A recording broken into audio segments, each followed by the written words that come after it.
Mumbai Indians के fan 75 run की पारी के बाद तिलक वर्मा को अपना नया भगवान मान चुके हैं और उधर दूसरी तरफ पंजाब किंग्स के हार्डकोर सपोर्टर्स अर्शदीप सिंह और बाकी बॉलर्स को गालियां दे रहे हैं कि उन्होंने चोक कर दिया। दोनों फैन बेसेस पागलों की तरह लड़ रहे हैं और टीवी कमेंटेटर्स वही भेड़ चाल वाला लॉजिक समझा रहे हैं क्योंकि उनको टीआरपी चाहिए। तो अब अपना रोना धोना बंद करो और थोड़ा दिमाग लगाओ। कल जो हुआ ना, वो पंजाब का चोक नहीं था, ना ही मुंबई का कोई चमत्कार था। वो एक परफेक्ट प्लानिंग और दिमाग का खेल था जिसमें पंजाब किंग्स के बॉलिंग प्लान को बुरी तरीके से तबाह किया गया। आज हम फ्रेम बाय फ्रेम डिकोड करेंगे कि कैसे तिलक वर्मा ने युजवेंद्र चहल, अर्शदीप सिंह और मार्को यानसन को एकदम दौड़ा दौड़ा के मारा और उनके सारे प्लान्स की धज्जियां उड़ा दी। Welcome to the Grid Factor, जहां हम इमोशंस की बजाय प्योर लॉजिक और दिमाग पर बात करते हैं। चलो अब मैच को समझते हैं। धर्मशाला का स्टेडियम था जहां पर बॉल गोली की तरह आती, पर इस पिच पर बॉल ग्रिप हो रही थी और अनइवन बाउंस हो रहा था। पहली इनिंग में बैटिंग करते हुए पंजाब किंग्स ने 200 रन बनाए और 201 का टारगेट मिला मुंबई इंडियंस को चेज करने के लिए, जिसमें बुमराह कैप्टन थे और रोहित शर्मा और रायन रिकल्टन ओपनिंग करने आते मुंबई के लिए। रायन रिकल्टन बहुत बढ़िया, एकदम शानदार, अच्छे स्ट्राइक रेट से पारी खेलते अपनी। रायन रिकल्टन ने 23 गेंदों में 48 रन बनाए और रोहित शर्मा ने 26 गेंदों में 25 रन। इससे आप अंदाजा लगा सकते हो कि पिच कितनी अनइवन थी। जहां पर रायन रिकल्टन अच्छी स्ट्राइक रेट से खेल के गए, वहां पर रोहित शर्मा स्ट्रगल कर रहे थे। सोचो, जिस पिच पर रोहित शर्मा जैसा बड़ा बल्लेबाज स्ट्रगल कर रहा हो, उस पिच की हालत तो आप समझ ही सकते हो। इस पिच पर 201 रन चेज करना आसान काम बिल्कुल नहीं था। 12 ओवर के बाद रोहित शर्मा, रायन रिकल्टन और नमन धीर आउट हो चुके थे और पिच पर थे तिलक वर्मा और शर्फेन रदरफर्ड। स्कोर था 103 पे 3 और टारगेट था 201। इक्वेशन कुछ ऐसी थी कि 48 बॉल में 98 रन चाहिए थे। हमारे डेटा एनालिसिस के हिसाब से ये फेज सबसे खतरनाक होता है, जहां पर पूरा मैच डिसाइड होता है। ऐसे समय पर जब रिक्वायर्ड रन रेट 12 के ऊपर जाता है तो खड़ा बैट्समैन प्रेशर में आ जाता है कि भाई जल्दी से रन बनाओ, नहीं तो मैच में पीछे रह जाएंगे। और यहीं पर पंजाब किंग्स को लगता है कि वो अपनी पकड़ बना सकते क्योंकि रिक्वायर्ड रन रेट बढ़ रहा था। 15th ओवर शुरू हुआ और इक्वेशन था 36 बॉल में 80 रन।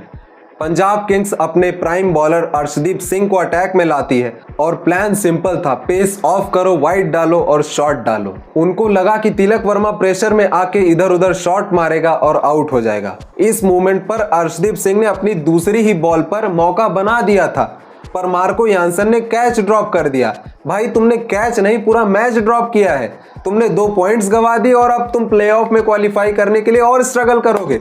यहां से तिलक वर्मा ने डिसाइड कर लिया कि अब कोई गलती करनी नहीं है। जब अर्शदीप सिंह ने शॉर्ट बॉल डाली तो तिलक वर्मा ने बाउंस के ऊपर चढ़ के एकदम प्यार से कट मारा, जिससे बाउंड्री आसानी से मिल रही थी। और तिलक वर्मा ने वो शॉट सेलेक्ट किया जहां पर बाउंड्री मिलने के चांसेस बहुत ज्यादा थे और तिलक वर्मा ने अपना दिमाग लगाकर वहीं पर अर्शदीप सिंह का पूरा सेटअप खत्म कर दिया। अर्शदीप का प्लान फेल हुआ तो श्रेयस अय्यर ने युजवेंद्र चहल को बॉलिंग पे लगा दिया, क्योंकि अभी तक उन्होंने बहुत बढ़िया गेंदबाजी की थी। अभी तक इस समय पर मुंबई इंडियंस को 30 गेंदों में 72 रन चाहिए थे और सभी कमेंटेटर्स को लगा कि युजवेंद्र चहल अपनी फिरकी के जाल में बैट्समैन को फंसा लेंगे। पर भैया सामने तिलक वर्मा है, वो युजवेंद्र चहल से भी शातिर है। भाई ने हर बॉल को बहुत ही बेहतरीन तरीके से रीड किया और जो दौड़ा दौड़ा के मारा है ना युजवेंद्र चहल को, उसी ओवर में उसने मैच पलट दिया। इस ओवर में मुंबई इंडियंस ने 20 रन ठोक दिए। सोचो, जो चहल अभी तक बहुत ज्यादा इकोनॉमिकल था, मुंबई वालों ने चहल को इतना पेला कि पंजाब किंग्स को लगा होगा बहुत भारी गलती हो गई साहेब, 10-15 रन कम ही पेलना था, तुमने तो 20 ठोक दिए। जैसे ही हमारे चहल भाई ने आगे की तरफ बॉल डाली, वैसे ही तिलक वर्मा ने उठा के 106 मीटर का छक्का मारा, इस टूर्नामेंट का सबसे बड़ा छक्का। तिलक वर्मा ने यहां पर अंधाधुंध स्लॉगिंग नहीं की। तिलक वर्मा ने युजवेंद्र चहल के दिमाग को सही से पढ़ा और उनकी लाइन और लेंथ पे एकदम खड़े होकर दबा के मारा। अब आता है 18वां ओवर, मैच का सबसे बड़ा choke point. Marco Jansen bowling करने आते हैं और इक्वेशन थी 18 गेंदों में 50 रन। रिक्वायर्ड रन रेट इस समय पर 16.6 की थी। अब जब स्पिनर पिट चुके थे तो श्रेयस अय्यर ने अपने टीम के सबसे बड़े खंबे मार्को यानसन, जो 6 फुट 8 इंच का है, उसको बॉलिंग में लगाया। पर जितना बड़ा वो खंबा था ना उतना बड़ा उसका ओवर भी गया। भाई प्रेशर ना बड़े बड़े खंबों को हिला देती है और प्रेशर ने इस खंबे को भी इस मैच में हिला ही दिया। इस ओवर में टोटल 22 रन गए, 6-4-1-4-1-6।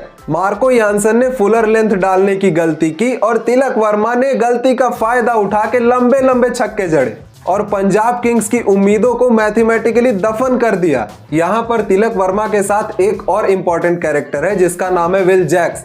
उसने रदरफोर्ड वाली रन अ बॉल की गलती नहीं की और बढ़िया स्ट्राइक रेट से बैटिंग की। जब जरूरत पड़ी विल जैक्स ने छक्के मारे हैं और सिर्फ तिलक वर्मा नहीं, विल जैक्स का भी उतना ही योगदान है इस जीत में।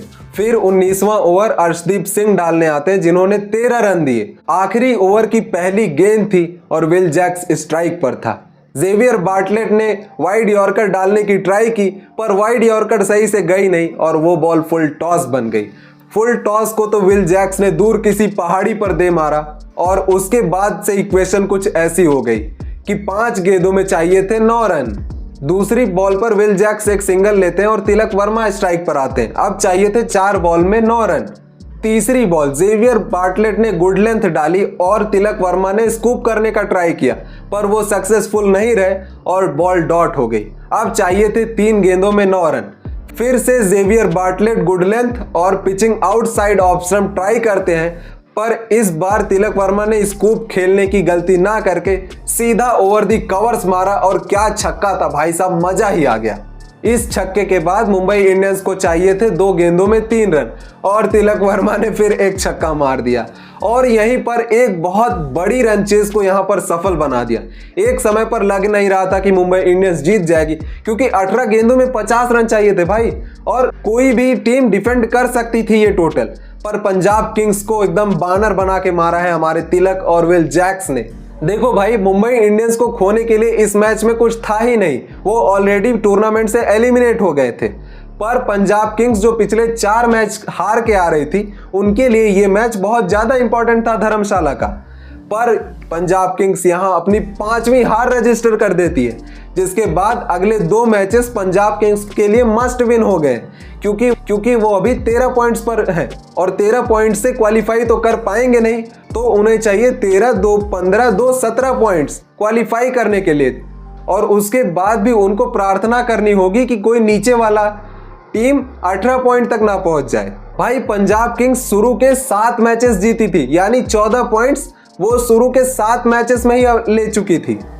पर एकदम से जो डाउनफॉल आया है ना पंजाब किंग्स का, इतना गंदा डाउनफॉल किसी का ना हो। इस पूरे गेम को देखने के बाद अब मैं आपसे एक सीधा सवाल पूछता हूं, आपको क्या लगता है क्या थी पंजाब किंग्स के हारने की वजह? क्या अर्शदीप सिंह और चहल और मार्को यानसन प्रेशर नहीं झेल पाए या फिर तिलक वर्मा का सच में कोई बाप लेवल का भौकाल था? आपकी राय जो भी है नीचे कमेंट्स में लिखें और ऐसे ही और टैक्टिकल ब्रेकडाउन के लिए आप इस चैनल को सब्सक्राइब कर लीजिए क्योंकि ऐसा कंटेंट सिर्फ यहीं पर मिलने वाला है। जय हिंद, जय भारत। मिलते हैं अगले वीडियो में न किसी नए विषय के साथ। आईपीएल चल रहा है, मजा आएगा और कंटेंट हमारा नहीं रुकेगा।